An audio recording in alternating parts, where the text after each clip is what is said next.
bakit yung side nila humahanap ng paraan na hindi siya umuwi? Hindi ba nararamdaman ng gobyerno na ayaw umuwi, ayaw sumagot?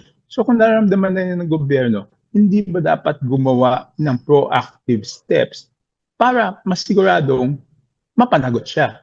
Di ba? Yun lang naman sinasabi ko eh.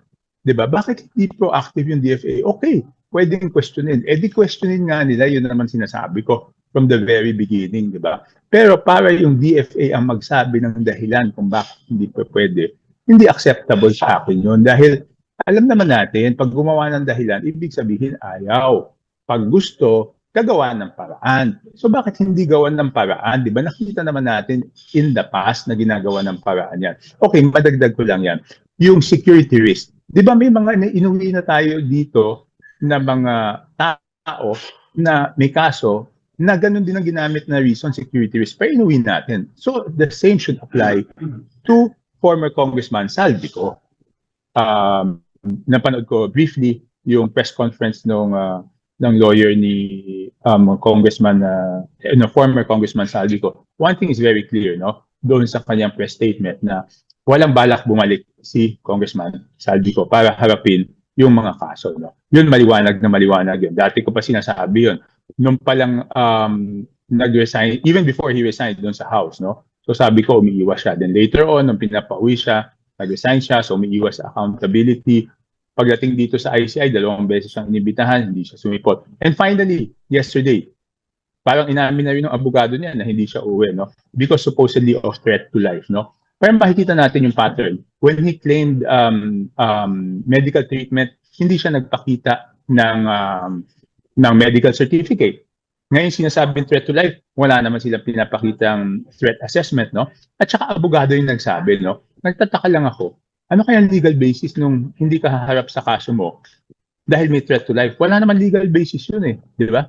So, ibig sabihin, porket mayaman siya, makapangyarihan siya, pwede niyang gamitin yung threat to life. Pero yung ordinaryong tao, ordinaryong mamamayan, pag nakasuhan, kailangan niyang harapin. I think mali yun.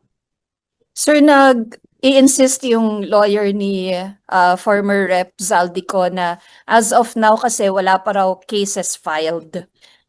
Eh kung wala pang cases filed, ayaw umuwi. Alangan man umuwi pa yung pag cases filed, di ba? Wag naman yung, wag naman yung pinapaikot yung mga Pilipino, no? Kaya nagagalit lalo yung mga tao. Kasi pinapaikot tayo, di ba? Nung una, nag-resign siya, sabi, sakripisyo. Paano naman naging sakripisyo yung pag-resign niya? Ngayon, sabihin nila walang cases filed kaya hindi umuwi. Eh, meron man taong gano'n, yung wala ngang kaso, ayaw umuwi. Tsaka sinabi niya, threat, may threat to his life, di ba? Nagtataka ko, parang, kung tama ang intindi ko, parang sabi ng abogado, siya pa yata yung nag-advise. Hindi ko sure kung tama yung ano ko, na may threat to life, huwag muna umuwi. Parang iba yata yung advice. Yes, sir. The lawyer mentioned that kung the lawyer is afraid of vigilante No, what is the legal violence, basis? and then What is the legal basis? he Wala didn't naman mention. walang legal basis mag-mention. Yung mga online post daw, sir. That is not a legal basis. Magbigay siya ng batas na nagsasabi pag may threat to life, pwede kang hindi umuwi at pwede kang magtago sa ibang bansa, di ba? Ibig sabihin, pag makapangyarihan ka, may pera ka, pwede mong sabihin may threat to life, hindi mo haharapin. Pero pag ordinaryong tao, harapin mo yung kaso mo. Hindi naman ganyan ang batas, no? Kaya naniniwala ako, walang provision ng batas na ganyan, no?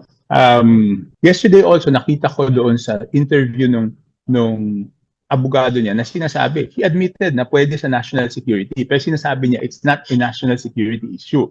Di ba? Sinabi niya yung grounds, illegally obtained, sabi niya national security, pero wala daw national security issue kasi hindi naman nagre-rebellion si Saldico, no? Pero yun ang sinasabi ko, at least, yung lawyer niya sinasabi na pwede national security issue, so dapat cancelahin talaga ng DFA based on national security issue because there are sectors that could take advantage of the anger of people. The legal system should catch up with him, no? It is upon the government to make sure, no, nasa responsibilidad yan ng gobyerno natin na siguraduhin ng ating legal na sistema ay mahabol si Congressman Saldico. Responsibilidad po niya.